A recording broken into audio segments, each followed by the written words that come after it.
श्री परमेश्वर स्तोत्रम्। जगदीश सुधीश भवेश विभो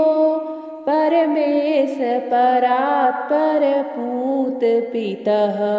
प्रणतं पतितं हत बुद्धिबलं जनतारण तारयतापितकम् गुणहीन सुदीन मलिन मतिं त्वयि पातरि दातरि चापरतिं तमसारजसावृतवृत्तिमिमं जनतारण तारयतापितकम् मम जीवनमीनमिमं पतितं मरुघोरभुविह सुविहमहो करुणाब्धिचलोर्मिजलानयनं जनतारण तारयतापितकम् भववारणकारणकर्म ततो भवसिन्धुजले शिवमग्नमतः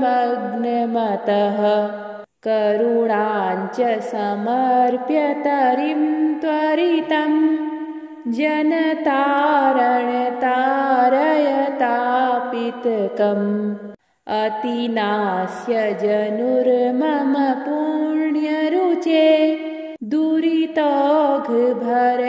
परिपूर्णभुवः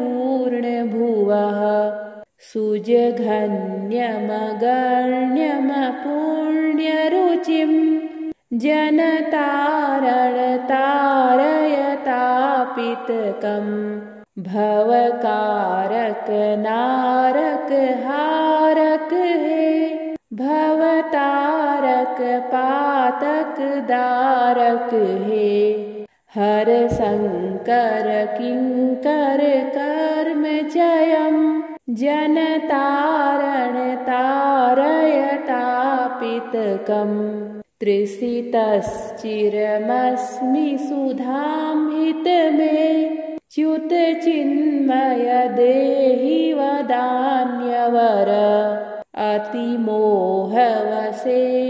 विनष्ट कृतं जनतारण तारयतापितकम् प्रणमामि नमामि नमामि भवं भवजन्मकृति प्रणिसूदनकम्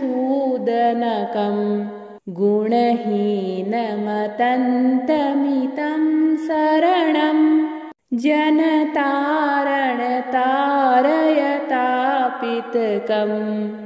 जगदीश सुधीश भवेश विभो परमेश परात्पर पूत पितः प्रणतं पतितं हत बुद्धिबलं जनतारण तारयतापितकम् गुणहीन सुदीन मलिन मतिं त्वयि पातरि दातरि चापरतिं तमसारजसावृतवृत्तिमिमं जनतारण तारयतापितकम् मम जीवनमीनमिमं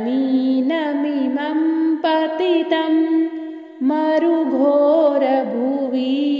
सुविहमहो करुणाब्धिचलोर्मिजलानयनं जनतारण तारयतापितकम् भववारणकारणकर्म ततो भवसिन्धुजले शिवमग्नमतः करुणाञ्च समर्प्य तरिं त्वरितं जनतारण तारयतापितकम् अतिनास्य जनुर्मम पुण्यरुचे दुरितौघभरः परिपूर्णभुवः सुजघन्यमगण्यमपुण्य जनतारणतारयतापितकम् भवकारक नारक हारक हे भवतारक पातक दारक हे हर शंकर किंकर कर्म जयम् जनतारण तारयतापितकम् त्रिसितश्चिरमस्मि सुधां हित मे च्युत चिन्मय देहि वदान्यवर अतिमोहवशेन विनष्ट कृतं जनतारण तारयतापितकम् प्रणमामि नमामि नमामि भवम् भवजन्मकृति प्रणिसूदनकम् गुणहीनमतन्तमितं शरणम् जनतारण तारयतापितकम् जगदीश सुधीश भवेश विभो परमेश परात्पर पूत पितः प्रणतं पतितं हत बुद्धिबलं जनतारण तारयतापितकम् गुणहीन सुदीन मलिन मतिं त्वयि पातरि दातरि चापरतिं तमसारजसावृतवृत्तिमिमं जनतारण तारयतापितकम् मम जीवनमीनमिमं पतितं मरुघोरभुविह सुविहमहो करुणाब्धिचलोर्मि जलानयनं जनतारण तारयतापितकम् भववारण कारण कर्म ततो भवसिन्धुजले शिवमग्नमतः करुणाञ्च समर्प्य तरिं त्वरितं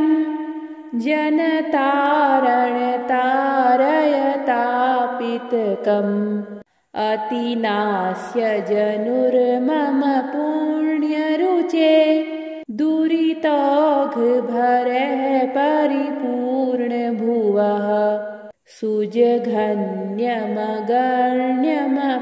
सुजघन्यमगण्यमपुण्यरुचिं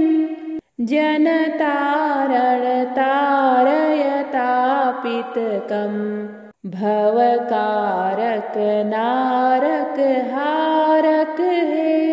भवतारक पातक दारक हे हर शंकर किंकर कर्म जयम् जनतारण तारयतापितकम् त्रिसितश्चिरमस्मि सुधां हित मे च्युत चिन्मय देहि वदान्यवर अतिमोहवशेन विनष्ट कृतं जनतारण तारयतापितकम् प्रणमामि नमामि नमामि भवम् भवजन्मकृति प्रणिसूदनकम् गुणहीनमतन्तमितं शरणम् जनतारण तारयतापितकम् जगदीश सुधीश भवेश विभो परमेश परात्पर पूत पितः प्रणतं पतितं हत बुद्धिबलं जनतारण तारयतापितकम् गुणहीन सुदीन मलिन मतिं त्वयि पातरि दातरि चापरतिं तमसारजसावृतवृत्तिमिमं जनतारणतारयतापितकं मम जीवनमीनमिमं पतितं मरुघोरभुविह सुविह महो करुणाब्धिचलोर्मिजलानयनं जनतारणतारयतापितकं भववारणकारणकर्म ततो भवसिन्धुजले शिवमग्नमतः करुणाञ्च समर्प्य तरिं त्वरितं जनतारणतारयतापितकम् अतिनास्य जनुर्मम पुण्यरुचे दुरितौघभरः परिपूर्णभुवः सुजघन्यमगण्यमपुण्यरुचिं जनतारणतारयतापितकं भवकारक नारक हारक हे भवतारक पातक दारक हे हर शंकर किंकर कर्म जयं जनतारणतारयतापितकं त्रिसितश्चिरमस्मि सुधां हितमे च्युतचिन्मय देहि वदान्यवर अतिमोहवशेन विनष्टकृतं जनतारणतारयतापितकं प्रणमामि नमामि नमामि भवं भवजन्मकृति प्रणिसूदनकं गुणहीनमतन्तमितं शरणं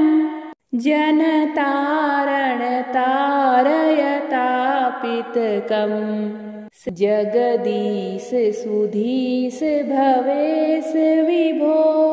परमेश परात्पर पूतपितः प्रणतं पतितं हतबुद्धिबलं जनतारणतारयतापितकं गुणहीन सुदीन मलिनमतिं त्वयि पातरि दातरि चापरतिं तमसारजसावृतवृत्तिमिमं जनतारणतारयतापितकं मम जीवनमीनमिमं पतितं मरुघोरभुविह सुविह महो करुणाब्धिचलोर्मिजलानयनं जनतारणतारयतापितकं भववारणकारणकर्म ततो भवसिन्धुजले शिवमग्नमतः करुणाञ्च समर्प्य तरिं त्वरितं जनतारणतारयतापितकम् अतिनास्य जनुर्मम पुण्यरुचे दुरितौघभरः परिपूर्णभुवः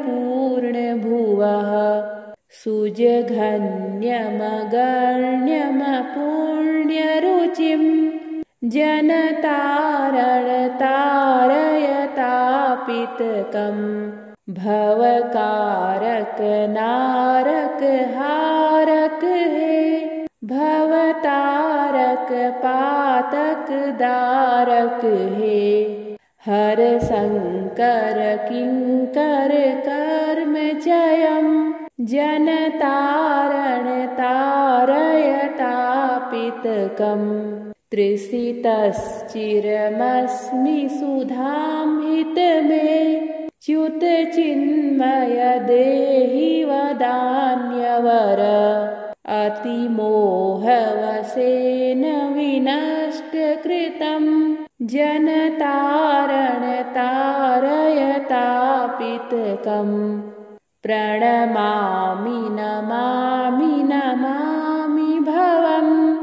भवजन्मकृति प्रणिसूदनकम् गुणहीनमतन्तमितं शरणं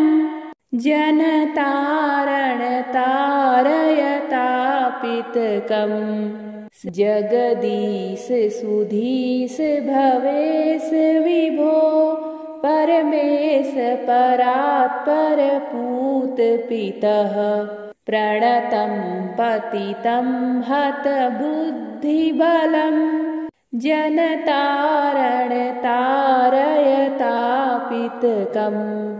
गुणहीन सुदीन मलिन मतिं त्वयि पातरि दातरि चापरतिं तमसारजसावृतवृत्तिमिमं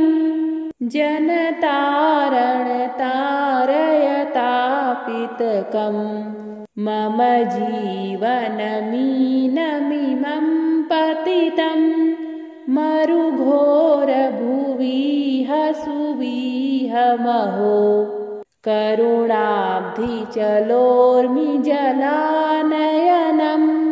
जनतारण तारयतापितकम् भववारणकारणकर्म ततो भवसिन्धुजले शिवमग्नमतः करुणाञ्च समर्प्य तरिं त्वरितं जनतारण तारयतापितकम् अतिनास्य जनुर्मम पुण्यरुचे दुरितौघभरः परिपूर्णभुवः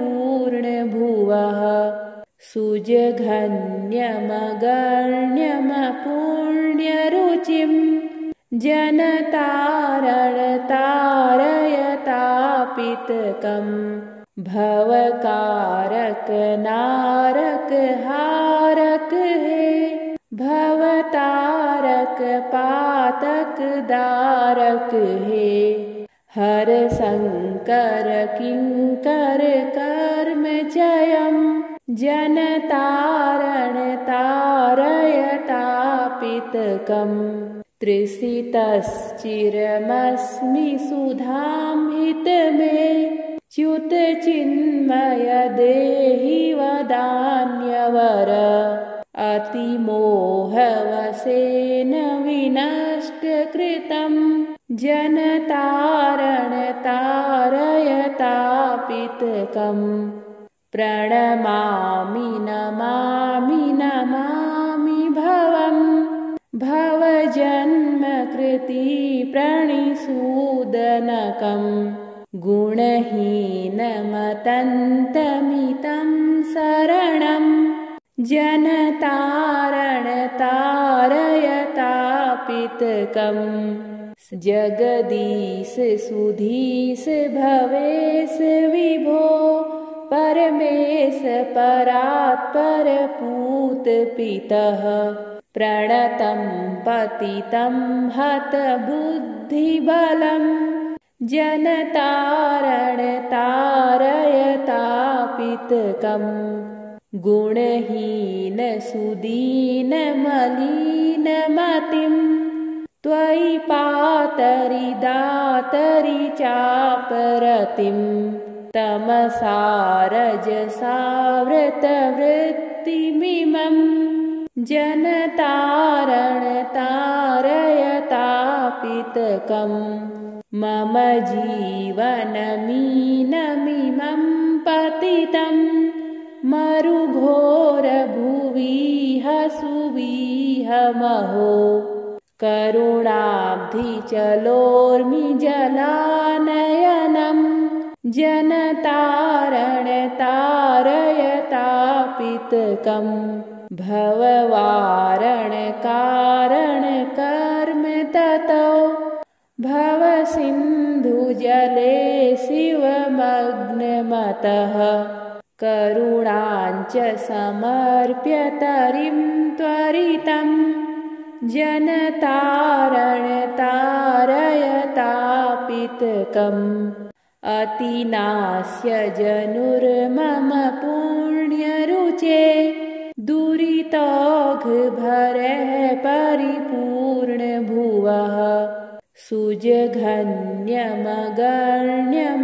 सुजघन्यमगण्यमपुण्यरुचिं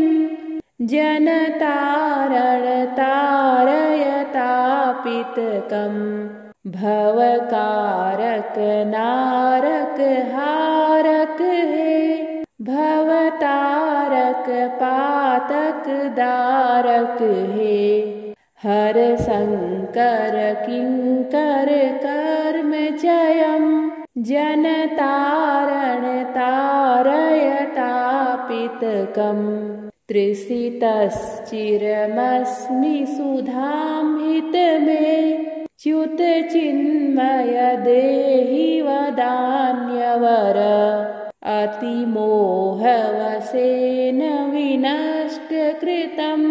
जनतारण तारयतापितकम् प्रणमामि नमामि नमामि भवम् भवजन्मकृति प्रणिसूदनकम् गुणहीनमतन्तमितं शरणं जनतारण तारयतापितकम् जगदीश सुधीश भवेश विभो परमेश परात्पर पूत पितः प्रणतं पतितं हत बुद्धिबलम् जनतारण तारयतापितकम् गुणहीन सुदीन मलिन मतिं त्वयि पातरि दातरि चापरतिं तमसारजसावृतवृत्तिमिमं जनतारण तारयतापितकम् मम जीवनमीनमिमं पतितं मरुघोरभुविह सुविहमहो करुणाब्धिचलोर्मिजलानयनं जनतारण तारयतापितकम् भववारणकारणकर्म ततो भवसिन्धुजले शिवमग्नमतः करुणाञ्च समर्प्य तरिं त्वरितं जनतारण तारयतापितकम् अतिनास्य जनुर्मम पुण्यरुचे दुरितौघभरः परिपूर्णभुवः सुजघन्यमगण्यमपुण्यरुचिं जनतारण तारयतापितकम् भवकारक नारक हारक हे भवतारक पातक दारक हे हर शंकर किंकर कर्म जयम् जनतारण तारयतापितकम् त्रिसितश्चिरमस्मि सुधां हित मे